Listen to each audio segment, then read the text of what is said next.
A new bill proposed by Republican State Senator Ruth Johnson would require all law enforcement agencies to adopt duty to intervene policies, which mandate that officers step in regardless of rank when they see another officer use excessive force. I introduced the same bill last session and reintroduced it in 2021 on the one-year anniversary of the killing of George Floyd. It was just so disturbing to see what happened and how some of the police officers saw it and they didn't react at all. Johnson, who represents the state's 14th district, which covers parts of Genesee and Oakland counties, says she wants to see officers trained and empowered to act when they see abuse on the job. This is just common sense, and it helps not only the potential victim, but it also helps the police officer. Let's face it, they have one of the hardest jobs in society. Scott Wolf, a professor in Michigan State University's School of Criminal Justice, tells me that across the country, many law enforcement agencies already have these policies in place. Many agencies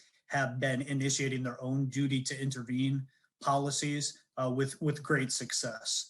I think the intervening policies within individual agencies are a good idea when they have a solid foundation for what they expect of their officers and if there's sufficient training. Wolf tells me that the success of these policies rests in setting clear expectations for officers and giving law enforcement agencies time to adapt. They're a good mechanism, I think, for really not overnight, it's not a light switch, but gradually starting that cultural change that it's acceptable to intervene when one of your colleagues in your mind is doing something that they shouldn't be doing. Ingham County Sheriff Scott Rigglesworth noted that policies like this one need to be practical. There may be instances out there in law enforcement that might not be practical, that they could actually intervene. They could be in a physical altercation themselves and happen to see something else happening, but the reporting piece in that would still be appropriate after whatever they were involved in. On the whole, Rigglesworth tells me he's supportive of the proposed legislation, but believes there should be a caveat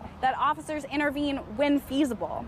Reporting in downtown Lansing, I'm your neighborhood reporter, Elle Myers, Fox 47 News.